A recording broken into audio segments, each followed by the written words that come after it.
Hola amigos, ¿qué tal? Muy buenas noches, bienvenidos a esta edición de A Boca Jarro. Arrancamos una nueva semana, hoy lunes 10 de abril. Vamos a tocar el tema de Félix Moreno más adelante, porque vamos a estar con Jorge Castro, vicepresidente de la Comisión Lavallato, pero estamos ya con el ministro de Defensa, Jorge Nieto Montesinos, a quien le damos la bienvenida. Ministro, muy buenas noches, gracias por estar aquí. Hola, Cristian. A ver, ministro, ¿superada la emergencia o todavía deberíamos estar alertas porque podrían darse? Entiendo que era hasta la quincena de abril, estamos prácticamente ahí. ¿Hay algún riesgo o finalmente podríamos decir que la emergencia ya ha sido superada y ahora hay que atender a las personas que hayan sido damnificadas? Bueno, el fenómeno climatológico está en franco repliegue. Se ha trasladado al norte y poco a poco ha ido desapareciendo. Los cambios en la temperatura del mar han sido todos a positivo.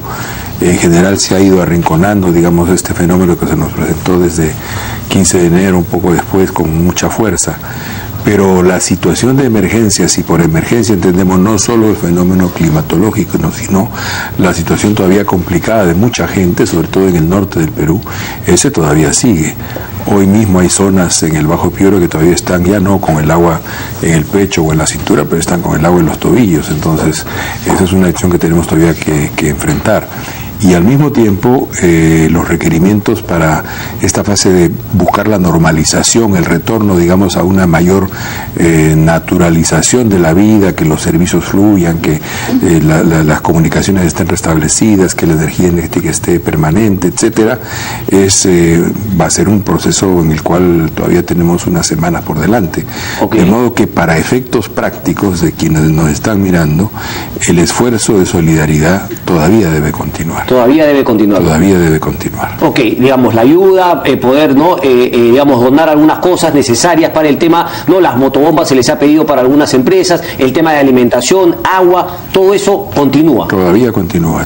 Tiende a normalizarse, pero estamos paulatinamente normalizando y tenemos todavía un esfuerzo por delante que hacer. ¿Y siempre van a ser canalizadas vía el Ministerio de Defensa? Como estaba establecido. Como venía siendo establecido. Como venía haciéndose. Hace poco, en conferencia de prensa, el presidente del Consejo de Ministros, Fernando Zavala, justamente señalaba las 3 etapas, ¿verdad? No sé si usted me puede las recordará, que era pues justamente la primera, atender la emergencia, que parece que eso todavía, como usted dice, tardará algunas semanas, me imagino quizá hasta fines de abril, y luego justamente las 2 etapas más que también justamente pasarían por el tema de la reconstrucción. ¿Qué se va a hacer al respecto? Es decir, volver a construir lo que ya estaba, aprovechar la situación para ir un poco más allá. ¿Cuál va a ser un poco el norte? En relación al tema de la normalización y de la emergencia, estamos como a medio camino, ¿no es cierto? Hay zonas que están bastante normalizadas, hay otras que todavía no. Entonces estamos en una situación de transitar, digamos, hacia una fase de normalización, pero estamos todavía con problemas ahí que tenemos que resolver. Ahora, en relación al tema de la reconstrucción, bueno, hemos venido conversando. Ahí la idea básica o el tema, digamos, más importante es definir qué es lo que queremos hacer. Me parece que ese es el tema más importante, entender que tenemos una posibilidad muy grande de reorganizar nuestros recursos, la manera en la que controlamos o dominamos o establecemos nuestra presencia en el territorio, la manera en que desarrollamos nuestras ciudades, el desarrollo urbano, la planificación urbana, la necesidad de aprovechar esta cantidad de recursos hídricos que tenemos, que a veces vienen en estas cantidades enormes, de modo que pues, puedan ser canalizadas a reservorios en las cuencas altas y medias, de modo que esto pueda servir para que durante todo el año haya provisión de este elemento, y al mismo tiempo el desarrollo en las ciudades, especialmente las del norte, de drenajes profundos, de buenas canalizaciones para los desagües, con las dimensiones suficientes, de la provisión del servicio de agua que tiene que ser desarrollado a cabalidad y con fuerza, modernidad. Entonces, definiendo esa tarea, definiendo ese sueño compartido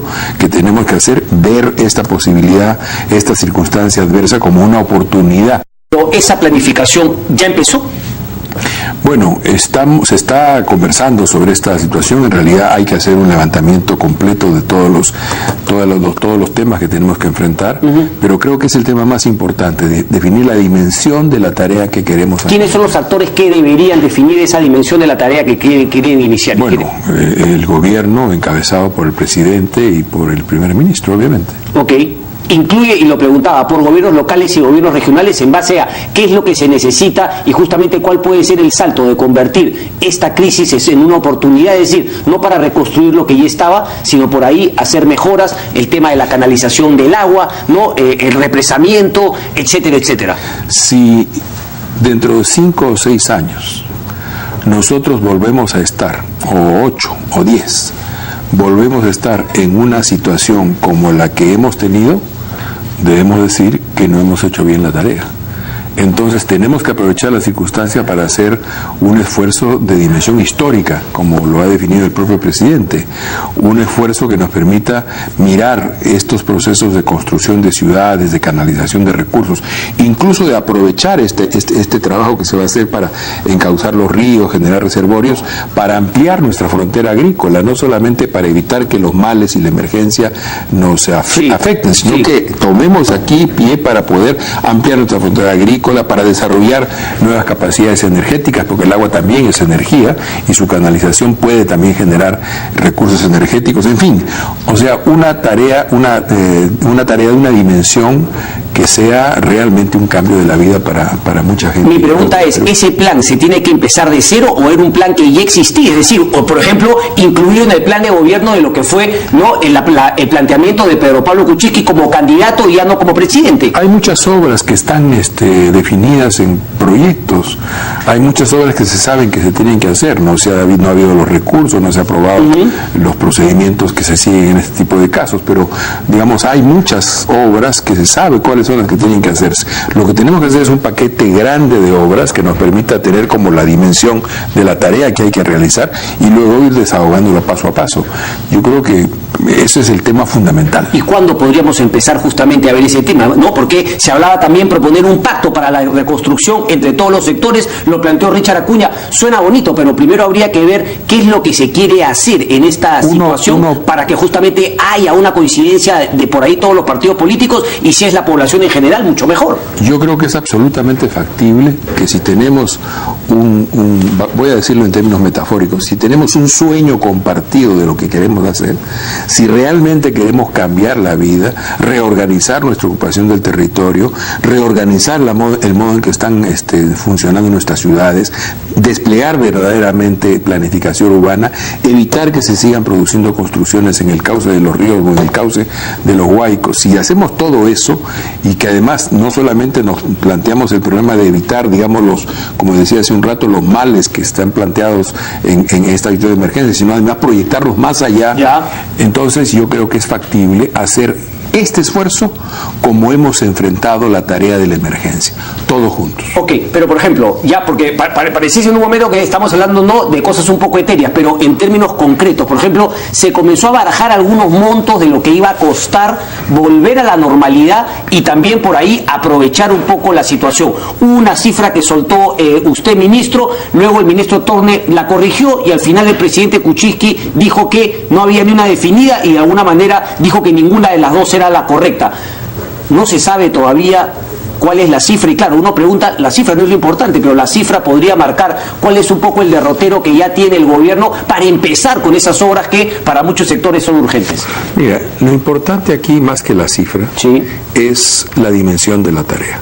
Que tengamos claro qué queremos hacer. Finalmente la cifra es un asunto técnico, que una vez que definamos lo que queremos hacer, pues vendrá. Entonces lo que queda claro es que todavía no sabemos qué es lo que queremos hacer. Yo creo que estamos en este momento en el proceso de mirar, todavía además la propia emergencia no termina de acabar, tenemos además que pasar a la fase de normalización y estamos en el proceso de definir eso, cuál es el tamaño de la obra que queremos hacer. Yo he hablado de construcción y de reconstrucción, porque hay obras que nunca se han hecho y que hay que hacer, porque si no estaremos dentro de 5, 6 o 8 años volviendo al mismo problema. Entonces tenemos que hacer cosas que nunca se han hecho al mismo tiempo que tenemos que reconstruir aquellas que han sido dañadas.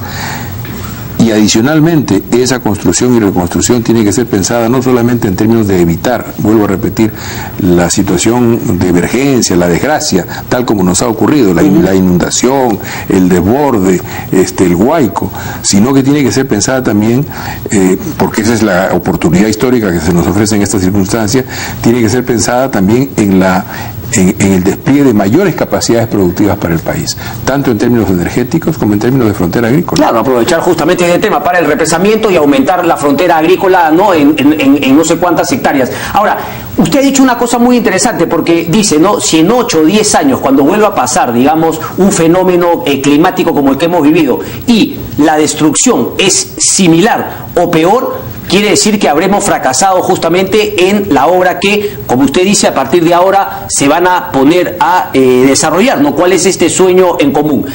Es una manera, me parece, ¿no?, honesta de decir, bueno, justamente, si es que esto pase, nosotros haremos la reconstrucción y finalmente, si sucede esto, habremos fracasado. Me parece genial. Yo le quería preguntar respecto del gobierno anterior, porque el gobierno anterior vino a defenderse y dijo, han sido injustos con nosotros, hicimos obras, parece que no fueron suficientes, pero no nos han querido reconocer nada. Es más, vino acá también miembros del gobierno anterior a decir que había habido incluso un presupuesto asignado, pero que se había corregido en decisiones de este gobierno. ¿Cuánto es de cierto, usted que ha vivido de cerca a través del Ministerio de Defensa, ¿no?, las obras que hizo el gobierno anterior? Pongo ejemplos de la realidad. Yo creo que en esto no hay que ser mezquinos, porque si somos mezquinos no aprendemos de nuestra experiencia. Pongo ejemplos.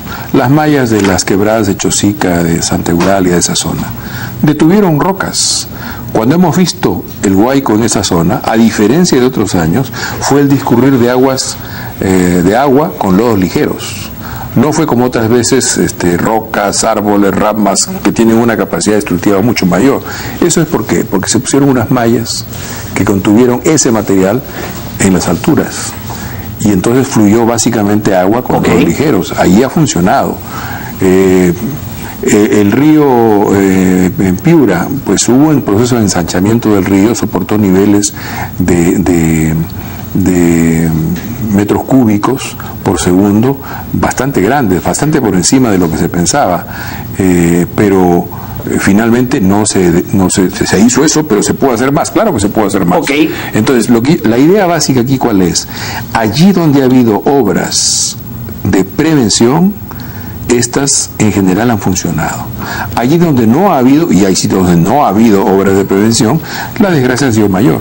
En los casos en que no ha habido, ha sido una responsabilidad compartida, es decir, gobierno regional, gobierno local y también gobierno central, o se podría, digamos, si podríamos encontrar un punto débil, no para chancar, sino para corregir en dónde habría estado esa debilidad. Bueno, la obvia, la que vemos todos, es el desarrollo urbano en sitios donde no debe ocurrir, en zonas en las que de ninguna manera debe haber casa habitación. ¿Cómo se va a corregir eso, ministro? Eso tiene que corregirse primero haciendo mucho más rígida la legislación, mucho más firme, y aplicándola, y dando a las autoridades que tienen que ver con este desarrollo urbano, que son básicamente los alcaldes, primero la fuerza para poder implementar sus decisiones, pero al mismo tiempo también, si es que no se implementan, si es que entramos en un juego en donde hay traficantes de terrenos, gente pobre que necesita y autoridades venales, pues eso sea sancionado drásticamente. ¿Eso tendría que venir desde el Congreso de la República? De propuestas del Ejecutivo, de propuestas del Congreso también. Yo creo que eso es una cosa que tenemos que enfrentar entre todos. El problema está allí, lo vemos todos, lo decimos todos. Entonces, si está allí, si todos somos conscientes del tema, formular una propuesta legislativa, formular una ley, tanto desde el Ejecutivo como propuesta, o desde el propio Congreso, o de manera conjunta, no tendría por qué ser un problema. Si la emergencia nos ha unido, la solución de la emergencia no tendría por qué dividirnos. Parece que igual hay división, porque me dice la productora, hay un tuit vinculado a este programa, voy a partir la entrevista para hacer participar de alguna manera al manda pregunta, Mauricio Müller. Dice, pregúntele al nieto por el Morro Solar, santuario del soldado desconocido convertido en basural. ¿Algo tiene que ver usted con este tema o simplemente lo está haciendo de manera informativa el congresista Müller? Yo creo que es un tema básicamente municipal, pero igual voy a solicitar información mía y ver cuáles son mis responsabilidades. El tema, y me imagino que por eso lo dice, algún tema vinculado al soldado desconocido, a esa protección como parte justamente de héroe, digamos, hay un tema vinculado al Ministerio de Defensa, ustedes tienen una participación, una responsabilidad en ese. Voy a tomar cartas en el asunto y ver de qué se trata. Correcto. Ahora, hablamos justamente de que tiene que ser el tema compartido, ¿no? porque el tema de ordenamiento territorial es fundamental, pero eso todavía no se ha visto del todo. Hay una voluntad del Ejecutivo de plantear un ordenamiento territorial, no solamente, ojo, para el tema de residencias, de casas, sino para actividades económicas que se puedan hacer y cuáles no, o esa no es una postura del gobierno de Pedro Pablo Kuczynski. Yo creo que es fundamental hacerlo. Hay que hacerlo. En este momento estamos en el proceso de definición. Lo que sí puedo decir con toda claridad, más que, digamos, las puntuales medidas en cada uno de los sectores, de las áreas del trabajo que hay que hacer, es que hay la voluntad de hacer un esfuerzo de naturaleza consistente, fuerte, histórica, eso sí. Y si es parte del trabajo que hay que hacer, el ordenamiento urbano, no solamente de casa y habitación, sino de actividades, hay que hacerlo. Ok, ¿y cómo corregir, por ejemplo, porque usted lo dijo, no autoridades venales, pero para ser más... jueces que protegen, hemos visto el caso de Sumacpache en el tema de Punta Hermosa. ¿Cómo corregir eso desde el Ejecutivo, o la labor del Ejecutivo es solamente decir, señores Poder Judicial, resuelvan este problema que a todas luces ustedes tienen una situación ahí? Pero nosotros y el Congreso tenemos iniciativas legislativas. Tenemos capacidad de generar instrumentos jurídicos. Algunos podrían decir que ya están los instrumentos jurídicos, pero que con jueces que por ahí se prestan a este tipo de ilícitos, están justamente permitiendo este tema. ¿Qué otra cosa podrían hacer? Parte del problema es justamente enfrentar este tipo de situaciones. Una situación como esta lo que hace es una radiografía de nuestras capacidades y de nuestras dificultades. Y entonces tenemos que aprovechar la circunstancia para poder corregir estos temas de fondo. Claro, es que suena bien, pero es que uno podría plantearlo casi como propuestas o promesas de campaña, y de alguna manera también, bueno, estamos en una necesidad. Por eso me imagino que usted dice atender primero la emergencia, por eso es, digamos, que se toma un tiempo en decirnos esto se va a planear, esto se va a concebir, tenemos que justamente ver cómo aprovechamos esta oportunidad, etcétera. Eso sí tarda un tiempo. Hay un deadline, hay un tiempo límite para decir, bueno, vamos por esto, este es el plan de reconstrucción. Es atender la emergencia. Ok, en eso estamos. Producir una fase de normalización, en donde restablezcamos, digamos, la normalidad mínima para la gente, y luego entrar en un franco proceso de reconstrucción y de construcción de lo que tenemos que hacer.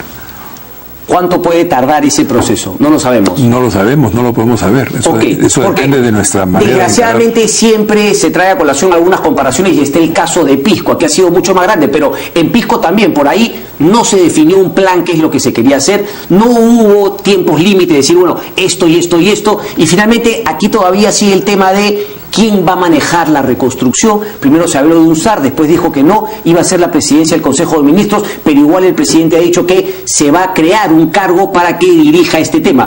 ¿Quién, digamos, hasta ahora, cuando lo veamos en la práctica podremos juzgar, pero qué le podría decir al televidente para que tenga la seguridad de que no se va a repetir lo que ocurrió en Pisco? Bueno, algo que le dé seguridad absoluta, nada. Nada. ¿Qué le puede generar una Lo que sí, y yo lo pienso con mucha claridad, es que no podemos repetir Pisco, que tenemos que aprender de Pisco, que tenemos que hacer las cosas mucho mejor. Y eso pasa en este momento por definir la magnitud de la tarea que tenemos por delante y aprovechar esta circunstancia como una posibilidad de reconstruir la vida en estas zonas, la vida urbana, la organización de nuestros sistemas hídricos, de las cuencas, el desarrollo de obras que no se han hecho nunca, el desarrollo de obras que tienen que hacerse, la recuperación de las carreteras, de los puentes, todo eso planteado en una imagen objetivo que es la que nos tiene que cohesionar. Pero usted, por ejemplo, habrá estudiado algo, habrá leído respecto del caso de Pisco. ¿Cuál cree que fueron los errores que usted diría, señores ejecutivos, no repitamos en esta ocasión? Primero, no tener una imagen objetivo de todo lo que había que hacer. Me parece que eso falló. Ok, y eso es lo que se va a definir en este caso. Yo creo que esa es la tarea fundamental que tenemos por delante. El tema, algunos dicen, más bien, no fue que, porque Juan Cheput criticó, no, fue un grupo de privados, debería darse a funcionarios públicos. Más bien, los privados dicen, no, lo que no nos dieron fueron las capacidades para tomar las decisiones. Respecto a ese punto, yo creo que ahí no hay... no hay mucho... digamos, lo que necesitamos es una instancia con la capacidad de ejecutar el plan que se defina. Todas las capacidades que tenga que tener. Si es una combinación de público-privado, si es público, si es privado, ya se verá. Pero lo importante es que definida la tarea, y por eso llamo la atención sobre este tema, definido el plan global de lo que queremos, la imagen objetivo, la que queremos alcanzar, se definirá el instrumento, que es lo que finalmente ejecutará lo que sea definido. ¿Algunas preguntas concretas? Además, sin definición de esa imagen objetivo, de ese plan completo, difícil pensar en un consenso. Uno tiene que construir un consenso alrededor de una idea. Ok, ¿y cómo se va a buscar, cómo se va a materializar ese consenso? ¿Es político, es decir, con las fuerzas políticas, con toda la población? ¿Cuál va a ser, digamos, no el sitio en la cual se va a poner sobre la mesa medios de comunicación? ¿Cómo así buscar ese consenso? Bueno, toda construcción de consenso es una tarea política, eso es evidente. Siempre la construcción de un consenso es una tarea política. Y bueno, es parte del debate público, de la relación con las fuerzas políticas, de la relación con la población. Yo veo mucha gente en situaciones complicadas que prefieren no moverse de donde están. Entonces va a haber que tenerse una tarea de convencimiento muy grande también con la población, con los distintos niveles de gobierno igualmente. Pero tiene que haber una autoridad central que tenga la capacidad, las potestades, la fuerza para poder... ¿Y esa autoridad central podría tener políticos también? O sea, esta autoridad central y este grupo de reconstrucción, si es que se forma, podría también tener figuras de otros partidos políticos para generar ese consenso y ese compromiso, que no sea un compromiso únicamente del gobierno, del Ejecutivo. Podría ser, no lo sé. Okay. Lo importante es definir la imagen objetivo de lo que queremos lograr. Tener en cuenta de que estamos ante una posibilidad histórica y que podemos producir una transformación efectiva de la vida. Claro, pero se imagina que políticamente la oposición, imagino Fuerza Popular podrá decir, bueno, sí, yo te apoyo, pero yo tampoco voy a cargar con la responsabilidad que usted me planteó que en 8 años, si vuelve a suceder lo mismo o impacta de la misma manera, yo haber tenido responsabilidad sin tener ejecutivo. Eso también es un poco... El actor principal de esta tarea es el gobierno, así que no hay manera de... Los helicópteros han funcionado, porque esa también fue una crítica al gobierno anterior, que sin embargo compraron helicópteros y los helicópteros se han lucido por su utilidad durante esta emergencia. No hubiera sido posible atender la situación de emergencia en las zonas altas de los Andes sin los helicópteros que se compraron. Lo digo con absoluta convicción, con absoluta conciencia.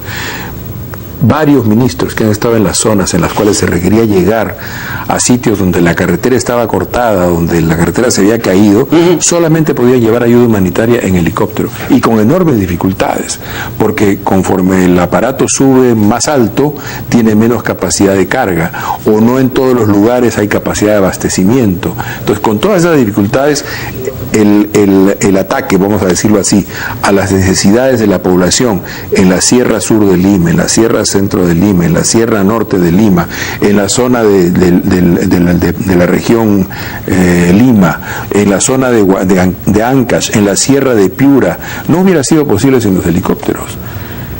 La evacuación de población en zonas aisladas no hubiera sido posible. Eso independientemente de que hayan cuestionamientos a la manera como se compró, esa es otra cosa, pero los helicópteros le han servido. Yo, sobre la manera como se compraron, sobre si son los costos adecuados o no, es un tema que tiene que investigar la Comisión del Congreso que se dedica a eso, pero que han sido útiles, claro que han sido útiles. Y a este punto quería llegar, porque se habla mucho de la nueva, de alguna manera, bueno, no nueva, esto ya es práctica común en otros países del mundo, pero digamos, ese nuevo fin que se le debe dar a las Fuerzas Armadas, al Ejército, que es no solamente la defensa del país, sino también la ayuda en emergencias. Ese es un nuevo, digamos, ¿está ya interiorizado como parte de las tareas que debe cumplir el Ejército, o son simple que surgen estas situaciones y se ponen a ayudar? Pero hay un entrenamiento, es decir, ¿esto es parte de la responsabilidad del Ejército?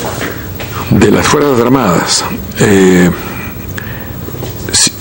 Es difícil pensar que hubieran actuado con tal convicción, con tal abnegación, con tal disciplina.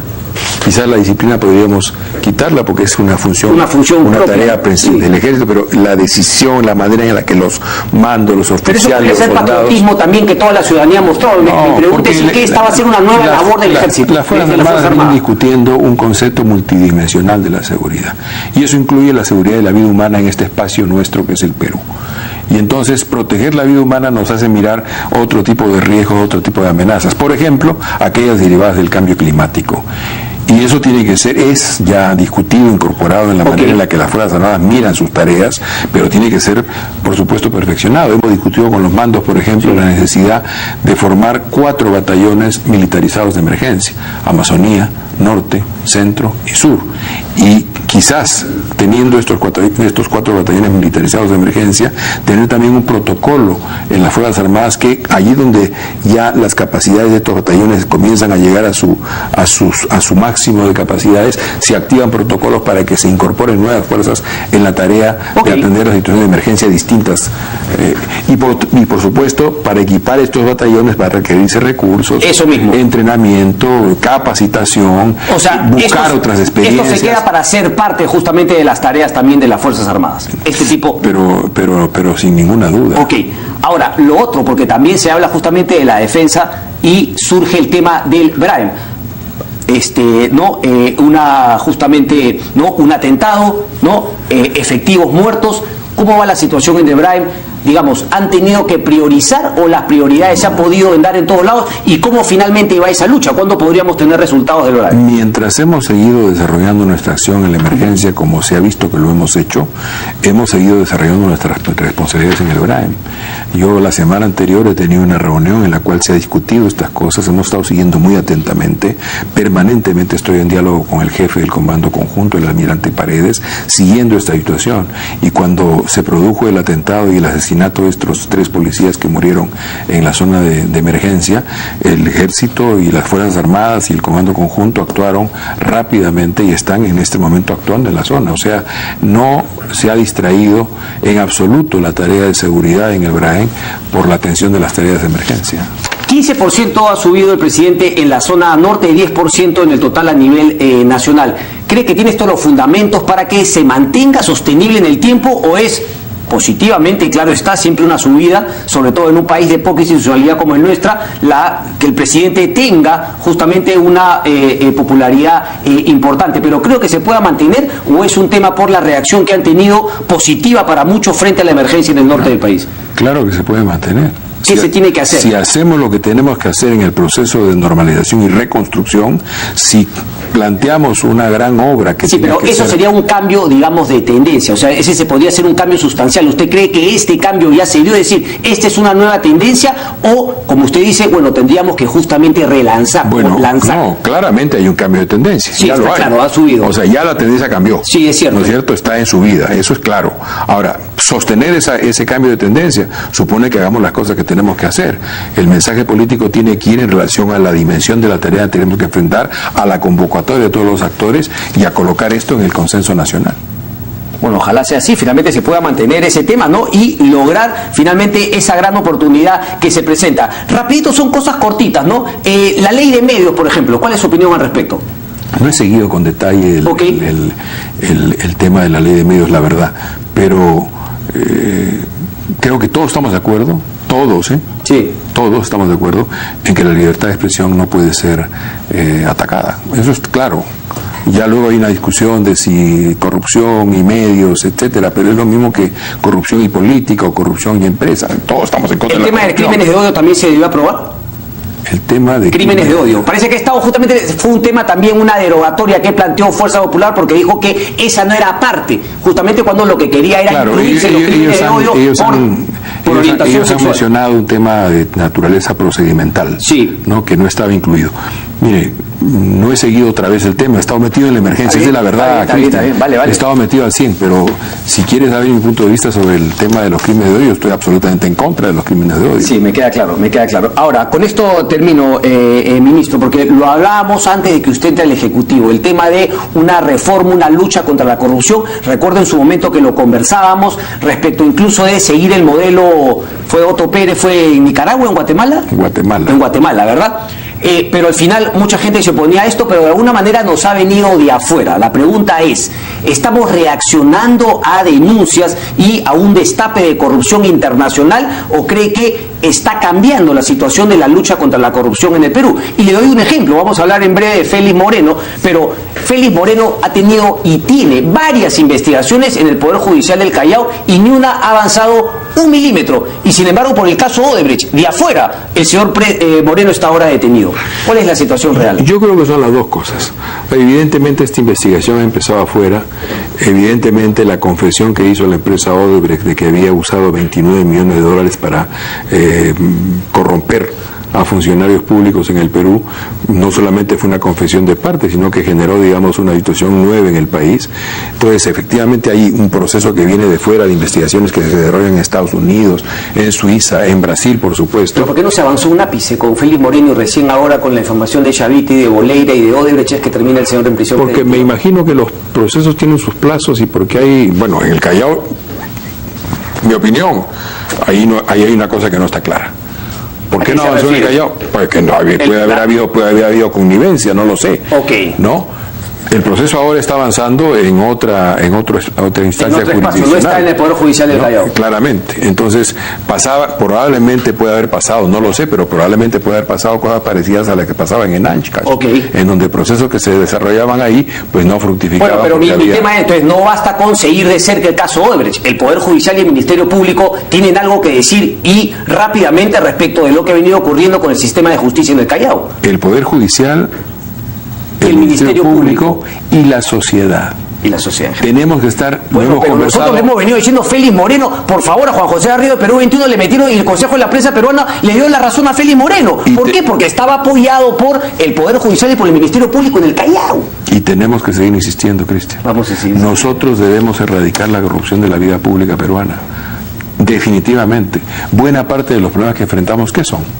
Corrupción, yo lo he dicho en una frase metafórica, pero cuando yo veo en ciertas zonas del país, en ciertos barrios pobres del país, a la gente sufriendo, y está el agua ahí, y está el lodo ahí, yo veo pobreza, yo veo desigualdad y yo veo corrupción.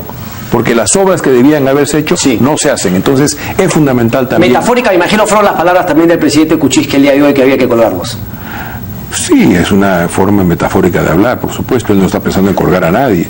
Está hablando de la gente en el sentido de la urgencia de combatir la corrupción. Y ahí hay un compromiso ineludible, no solamente del presidente, sino de todo el gobierno. Se podría confundir, menos mal que tiene algunos traductores el presidente Kuczynski. No necesita. Además, él habla varios idiomas, o sea que traductores. Es un placer como siempre. Muchas gracias, ministro de Defensa. Pausa y regresamos, no se muevan.